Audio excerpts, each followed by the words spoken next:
Hello everybody, Colt45 here. I just wanted to start out with an update why I haven't been posting anything very recently. I've been doing school. I've worked my ass off for an entire year, even through the winter. And I'm getting the summer off, but I'll be looking for work during the summer. So, I've also been finding out a lot more about myself mentally, and I won't go into too much detail about it, but let's just say it's very, very eye-opening and impactful. Nothing serious, like I'm not dying or anything, but just finding out some stuff. Anywho, I have recently bought a PlayStation 4. Recently, like last fucking year. But yeah, and so what I've been doing most of my time is I've been, well, you know me in the Soul series, playing a lot of Bloodborne. And I also picked up Dark Souls 2, Scholar of the First Sin, but one thing at a time here. So today I'm going to talk to you more about Bloodborne and Dark Souls 2. And I'm also going to try and keep this video a little bit short. And also, as you may have noticed, I'm in a chair this time instead of my bed, where you can see me gloriously scratching my testicles. Yeah, my folks have pointed that out to me. So I switched it over to a chair. Alright, let's get started. First off, this is gonna be some spoiler territory. So if I were you, if you don't want to know anything about, know a lot about these games, like a lot of my friends do, a lot of my friends don't want to know a lot about these games. I'll just give you my general idea. I like it a lot, just as much as the regular Dark Souls 2. You may leave now. Now, I'm going to be going more into the game, and of course I'm going to go in order from Bloodborne to Scholar of the First Sin. But overall, like I said before, Bloodborne is really good. I like it about as much as Dark Souls 1, and that it has issues, especially with the PlayStation 4, where you can access the pre-patch version, albeit at the cost of online multiplayer activity. The multiplayer will be disabled unless you get the correct update, but other than that, but Bloodborne is really great. It was great enough for me to actually pick up the guide, which I did for Dark Souls 2, and I swore then I would never pick up the guide, but then I heard what they were going to do with Bloodborne, and I just picked up the guide. I had to know more about this world, and first off, let's start off with the gameplay. The gameplay is very fast and strategic. Still hack and slash. But now there's guns. Now these guns don't serve the purpose that you think they serve. This isn't Call of Dark Souls or Dark Souls Field or insert pun involving Dark Souls and first-person shooter here. It's more in line for parrying, or if there's like if the enemy has a small hit of health, like a small sliver of health, you can just shoot them a couple of times and they'll die. But how the parry works is that as the enemy is striking towards you, you parry, they stagger, you go up for something called a visceral attack. Another core mechanic in Bloodborne is utilizing quick dodges rather than rolls, and also, in a way, utilizing invincibility frames, which is pretty good. I had difficulties at first. I thought it was just a little bit harder, than Dark Souls 1, for me at least, because I always play a tank build. something that can take a lot of hits and dish out a lot of damage. And that doesn't have to rely on speed. Bloodborne, you have to rely on speed. You have to. It's focused more on lightweight and more on, well, I can't think of the words to put this. But basically, it's emphasizing more on being able to swoop in, dish out damage, and swoop back out, rather than just take it and dish out damage and then heal up afterwards. They have the weapons in the game have two different modes, two different modifications. It's my tablet. But they have this weapon, like a saw cleaver, where at first it's like a regular kind of knife-looking thing. You just slash away at it like as such, but you can also transform it out to have this giant halberd-looking thing, and you can slash enemies from afar at the cost of speed. Things become a little bit slower, but in all fairness, I actually like the reach. And the overall. If I remember correctly, damage does slightly increase if you have it in the transform mode. So I prefer it in the transform mode only because since my playstyle is usually big, heavy armor, great clubs or halberds or something that can hit afar and being able to take a lot of hits. This is perfect. This would be perfect for me because I can hit things from farther away and not have to rely as much on hopping in, attacking, and then hopping back out. You can also fortify your weapons with blood gems. Blood gems are these kind of weird looking gem things, and there are many different varieties. Like you have the radial gem, the triangular gem, the waning gem, blood tinged gem, I believe it's called, for your guns. And there's one more I'm leaving off, but I can't think of the name of it to save my life. But there's about at least 4 different types of gems. And they buff your weapons pretty significantly. You can actually transform your weapon, certain weapons, from an all physical based damage weapon to an all elemental based damage weapon.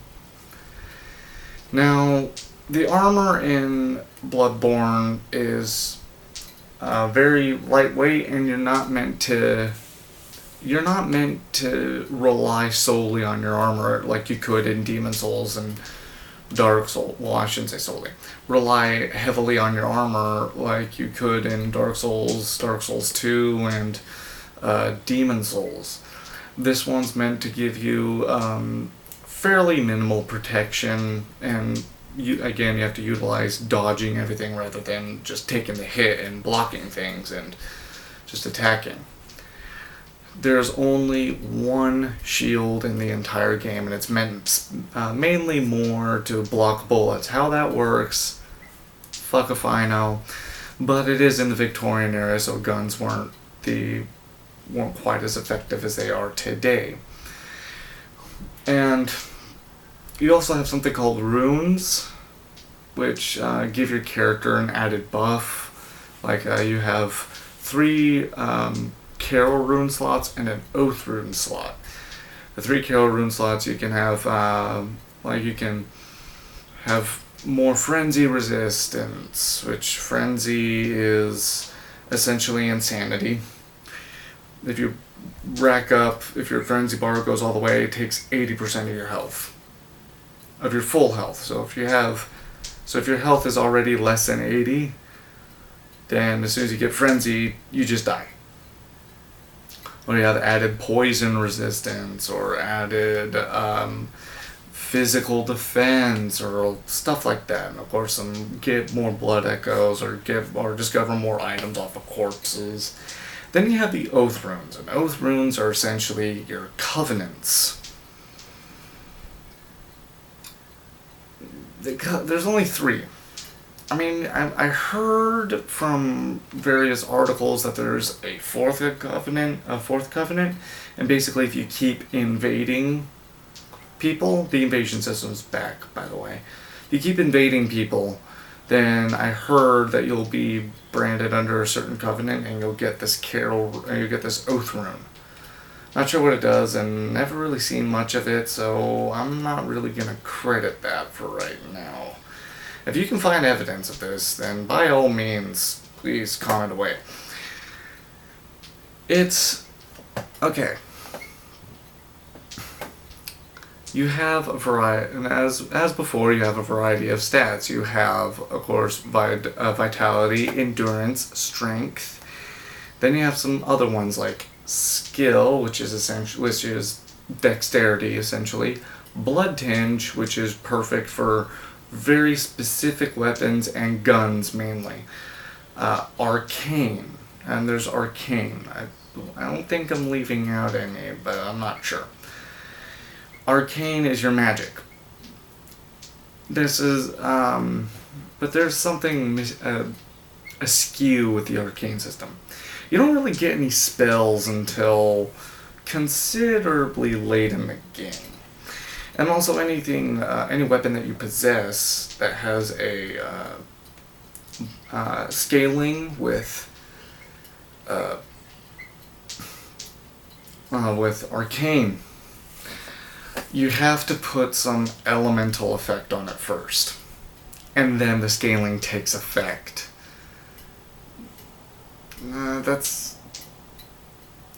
I don't particularly like that, only because I have to find the blood gems capable of doing that, and a lot of them are in a very annoying part of the game. Well, a lot of the really good ones. I mean, you could find a couple out in the main game, but there's this other part of the game, which I will go into later, that's just fucking annoying. But nevertheless, those are the stats, and honestly, strength and skill are probably what many people like. I mean, yeah, every build has some sort of vitality and endurance, but strength and skill are probably going to be your main options. Blood tinge is great if you're going to utilize weapons like the Logarius wheel or the chickage, if I'm pronouncing it correctly. Those scale with blood tinge, and of course you can also add gems to give certain weapons a scaling in blood tinge, but it's very minute, and I haven't found a use for it. I'm sure there probably is a use for it somewhere, but I haven't found a use for it. But there's also another, not necessarily collectible, if you will, called Insight. You utilize Madman's knowledge and Great One's wisdom, 1/3 of umbilical cords, and specific events in the game, like whenever you discover a boss and whenever you beat a boss, whenever you go into a particular area in the game, you gain a point of insight. Well, at least 1 point of insight. You can gain more, depending on the situation. Purpose of insight is to trigger certain events with the overall game, and and also it reduces your frenzy resistance. So it's kind of a hit and miss thing. If you get 10 points of insight, you can buy stuff at this merchant, if you will, if you can call him that, in the hub world called the Hunter's Dream. There are 2 merchants. You have the regular merchants, which you need something called blood echoes, which are they're souls. They're just souls. That's all they are, essentially. And then there's also another bathtub messenger merchant. And they, messengers.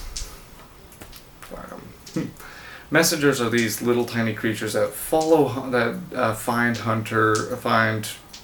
hunters and worship them and bring them into the dream. And of course, you play as a hunter. A hunter is somebody that hunts beasts. Essentially, what their job is to hunt beasts and to kill as many beasts as possible until the night subsides. I'll get more into that later. And the insight, though, you can use to buy stuff at the bathtub messengers for insight, which actually is pretty cool. You can get some really neat stuff like coagulate, beast blood pellet, which makes you go into beast mode. And to clarify something for anybody who's ever played the game, it says transformation. There is no transformation. There is none. All it does is that once that little bar fills, when you keep attacking, is that you do more damage.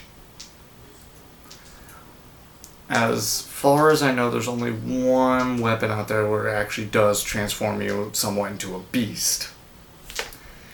And that is the beast claws. You rip them apart and you can actually see some of the beast hair fly up on your arm, and you actually start attacking like a beast, and also you have the beast aura around you, which is really nice. And of course you can fit it with gems and make it really, really cool. That aside, if you get 40 insights, you'll see the 10 insight triggers that the bathtub messengers. 20. I'm not sure on the exact number, so don't quote me on this, but I believe like 15 to 20, somewhere around there. You will notice that 20. It is 20. You'll notice that enemies' weapons change and that the enemy locations change. I heard that enemy locations change, but all I really know is that they get a lot of buffs on their stuff and they gain a lot of new attacks. If you have 40, you eventually hear the music in the Hunter's Dream changes. You can in the main game outside of the Hunter's Dream is that you can hear a baby crying off into the distance, and also you see these big, huge tentacle monsters hanging off the side of buildings. Pretty cool. Okay. Now I'm gonna go into the overall technicality of it. It's got some horrid frame rate drops. They fix this for the most part. I mean, there are some frame rate drops here and there, but not nearly as bad as they were pre-patched. Also, everything looks beautiful, but a little over-designed. A little, like some of it, like the messengers hold up notes, and you can read the notes, and you can also have gestures assigned to the notes. So let's say you're talking about some random chest and you say chest ahead. Now you can have a gesture of you pointing to which direction specifically. Or in one part of the game, I saw a message that told me that you must make contact, and it did the make contact gesture. Which is this. One arm up and the other arm to your right. And it's at a very specific part of the game, and that anybody can really miss. But that's the beauty of the Soulsborne series.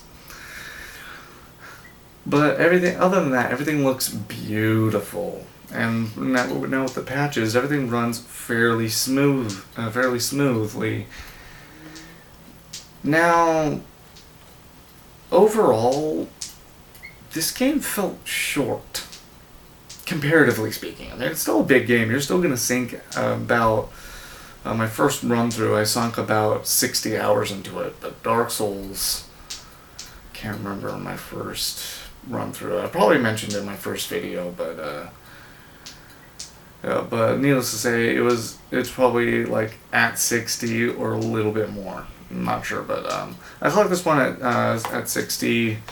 But if you were to cut out a lot of the failed attempts and a lot of me wandering around, not knowing where to go, you can probably chalk it up to about 55 hours. Still a good sized game, but shorter comparatively to Dark Souls and Dark Souls 2 and Demon Souls. And here lies one of its biggest flaws. It felt incomplete. There's a couple things there's a couple of things that felt rushed. Specifically the NPC quests. They're over within a heartbeat. Rather than in Dark Souls and Demon Souls, or hell, even Dark Souls 2, where at the very least there were specific areas that you can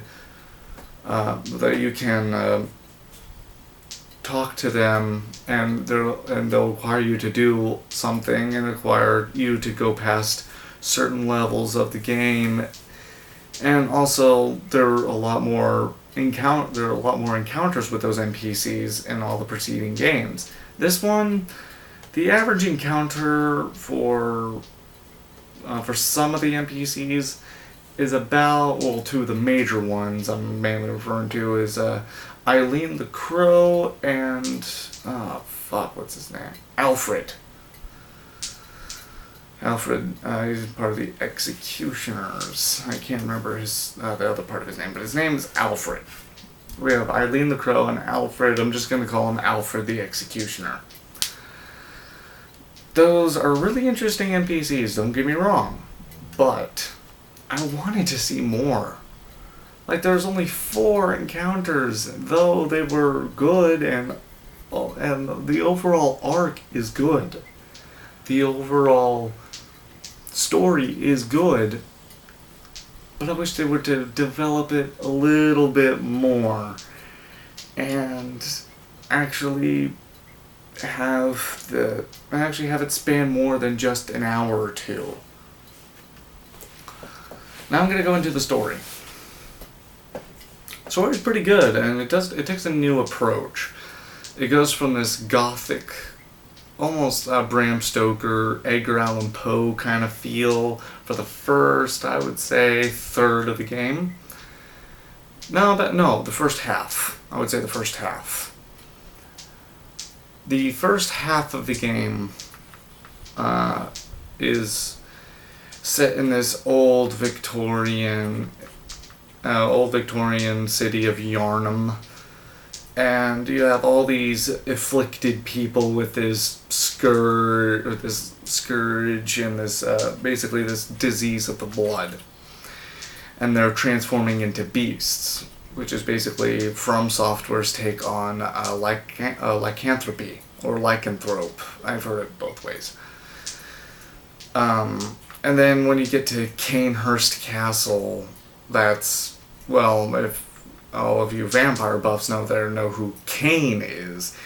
It is said, well, from my knowledge, I heard that Cain was the original vampire. The very, goes back to the Cain and Abel story. But, I'm assuming. But, that's their take on vampires, which are really nice. Like, it's keeping in touch with its roots, but offering something original. I'll leave you to your own devices. I'll let you play it. Basically, go and play it and find out for yourself. But basically, what they did with the vampires is that they didn't make them, I'm going to suck your blood, and I'm going to suck your blood. I'm just going to rant and I'm just going to tear you to shreds and suck out all your blood and whatnot. No, they did something different, and mainly because you can find blood anywhere. Seriously, you just go to Yarnum, pick up some blood vials, and boom, there you go. You got blood. They're everywhere, too, especially if you go to the Healing Church.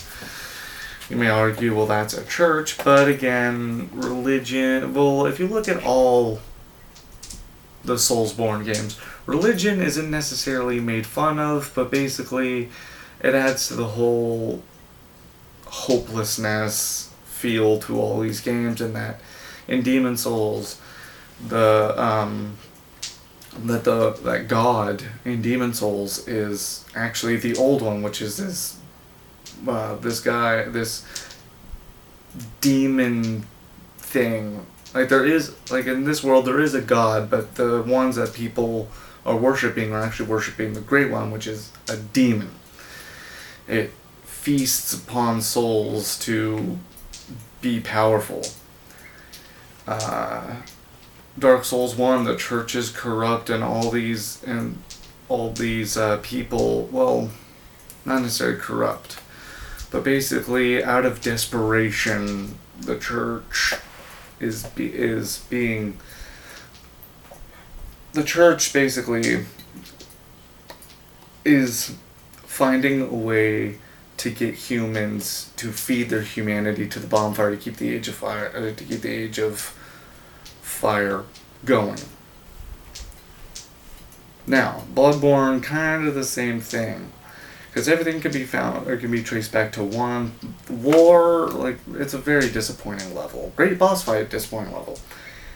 Bergenworth can all be traced down to Bergenworth, because basically you have these people who have these radically different ideas on how to contact these beings called the Old Ones. No, the Great Ones. That's right.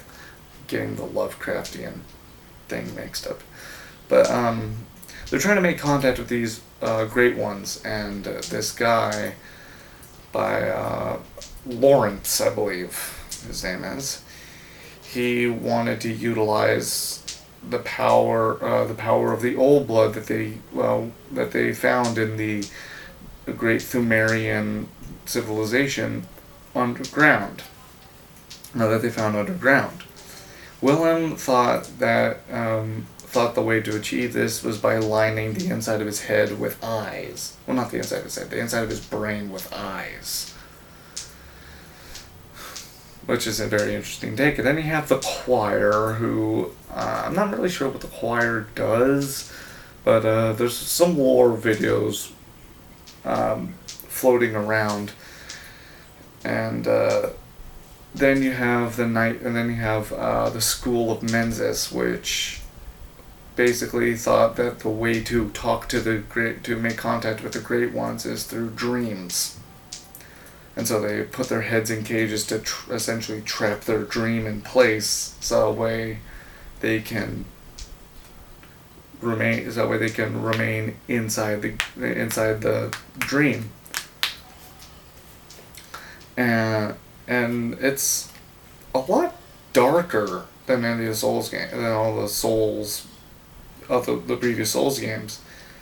It gets really fucked up, which is why I like it. I'm not sure if you gathered this, but I'm actually very, very gloomy. Like, I like my stories dark and twisted, and also I love the feeling of hopelessness and inevitability. Those are just things I go for. I think that's why I gravitated more towards Bloodborne and Dark Souls and Demon Souls, but not Dark Souls 2. And my own little rant about that, but I'd be repeating myself. And also one thing about Bloodborne. Oh, story's good. I really like the story. Again, it needs a little bit more to it, but Sony confirmed that they're getting an expansion pack, so can't wait for that. So overall, Bloodborne is really good. I like it just as much as Dark Souls 1, but there's one huge thing, and luckily I saved this for last. Multiplayer. Multiplayer is good. It functions well. You have the idea of a bell. You can use a bell, and you ring the bell, and you can walk throughout the level, and people will spawn into your world. Here's the thing. When you have somebody spawn into your world, and then you'll see this little message at the bottom saying a bell ringing woman has showed up, and she rings the sinister bell, which is the invasion bell that they use for invasions. And I think it's an interesting thing where you can actually kill her and stop invasions. Now, I can't really say much on that because in previous videos I have bitched about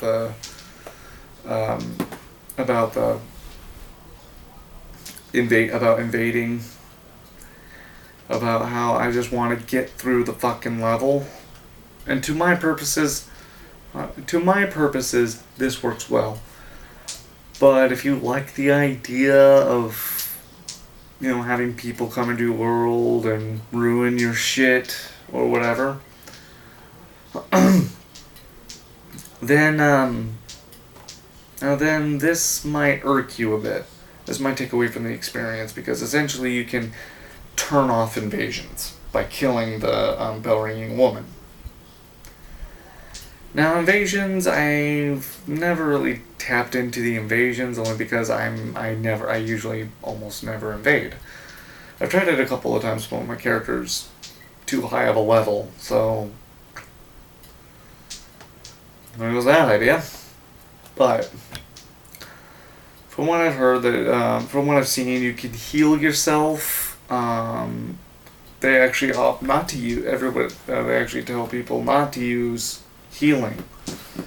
But the thing is that you can punish healing, because when you use your blood vial to heal, people can parry you and visceral attack you. So I don't really get that. But here's the thing. They made multiplayer areas called Chalice Dungeons. They are easily the worst part of the game. Without a doubt. They are repetitive, they're bland, some areas are really cool, like the Aileen Lauren Chalice. That's pretty cool. Got a nice atmosphere to it. The Thumerian Chalice has different bosses. The Great Ease Chalice is at least pretty. But overall, that novelty wears off pretty fast. It's the same over and over and over and over and over and over again, with slightly different bosses, but eventually you'll notice that essentially they have only a handful of bosses and they just reuse bosses over and over again. There's really no fucking point to this. It just bothers the shit out of me that this is a thing. It's clearly an afterthought. If you got a couple of buddies, you guys go around, and some of them are pretty challenging. But here's the thing: you can quickly outlevel the dungeons. But if you faff about in the dungeons, you can quickly outlevel the actual game and final bosses.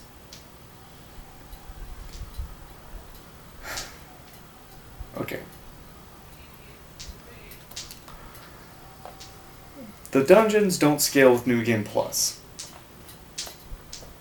because some of these are legitimately hard, and one of them is just fucking bullshit. It's a neat challenge, but again, if you don't play much online, or you have what my character has, and that's too high of a level syndrome, then you're going to be doing these chalices by yourself, and there's a ton to get through. And some of the ideas that they had are fucking atrocious. Like, okay, you can upgrade your weapons in the game, and the materials you'll need are Shard of a Bloodstone, Twin Shards of a Bloodstone Chunk, and Blood Rock. There's only one blood rock in the entire main game. If you want more, I believe for a total of 4 or 5, you have to go through the Chalice dungeons. And also, if you want to platinum the game, like I did, you'll have to go through quite a lot. Here's what I suggest for the Chalice dungeons. If you're gonna be a trophy hunter, like me, if you're gonna be a trophy hunter, what I suggest is turn your internet off, play the game. And I know this sounds fucking dirty, but trust me. Nobody, very few people I know like the Chalice dungeons. So the way I see it, fuck it, they're gonna be lazy. You have every right to be lazy, and stand by that. Get your game.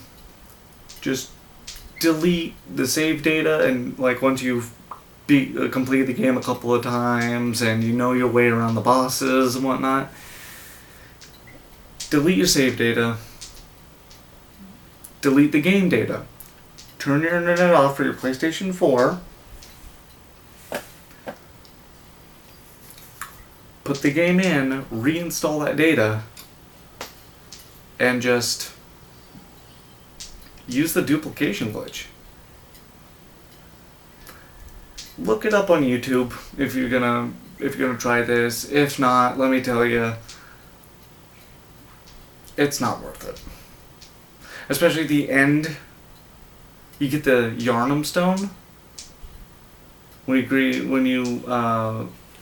you fight a very not plot important, but lore important boss, which I will not go into. I'll let you guys look it up. But the Yarnum Stone does fuck all.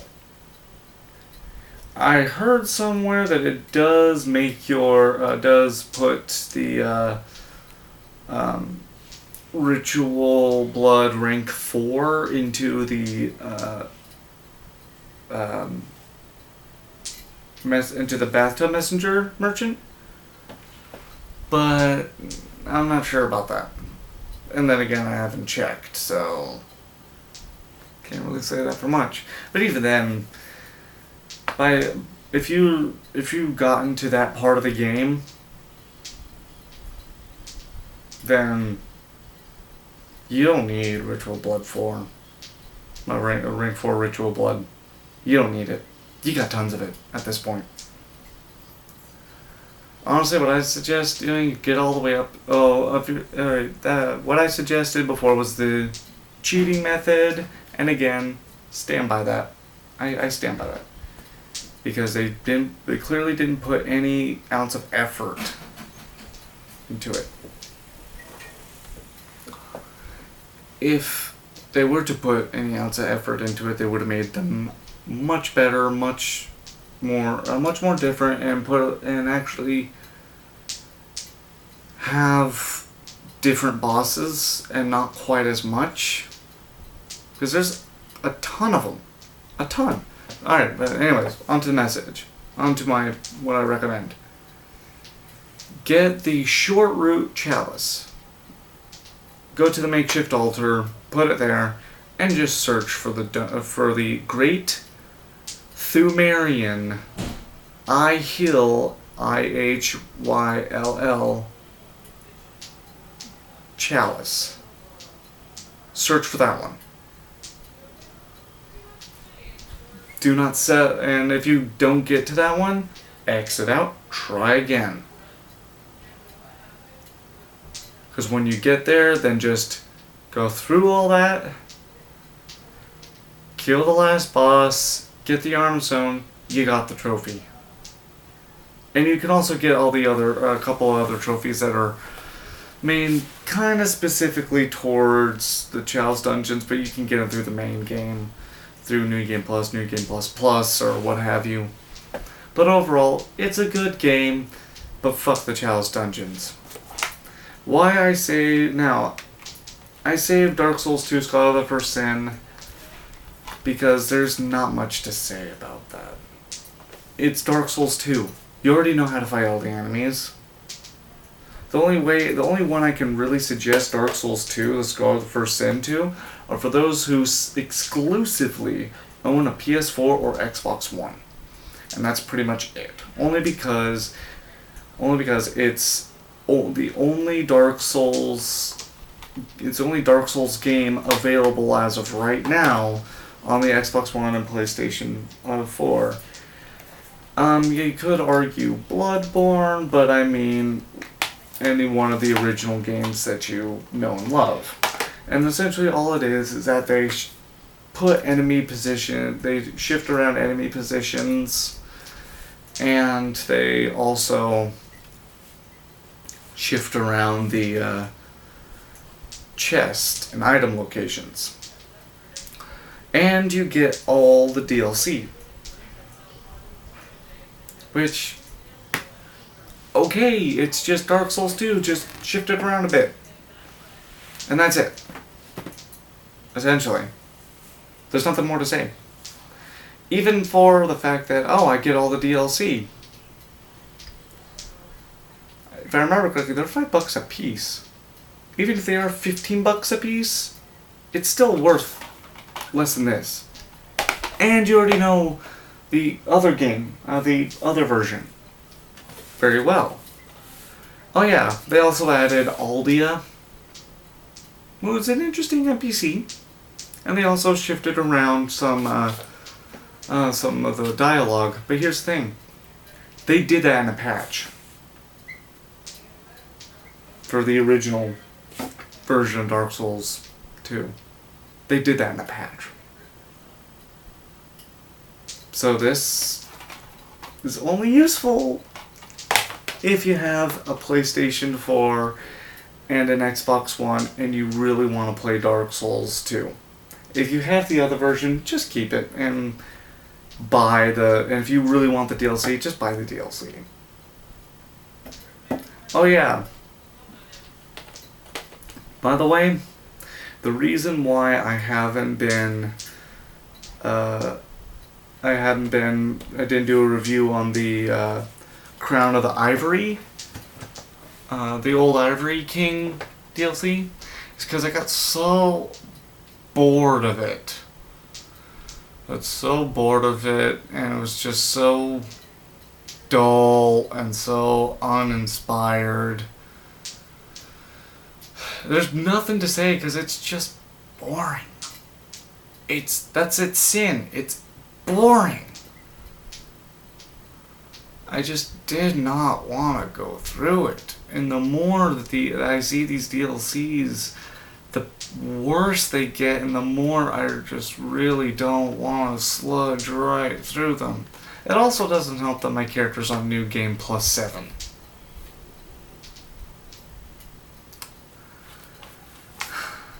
Honestly, guys, and now here's the ultimate question that everybody's probably wanting to know.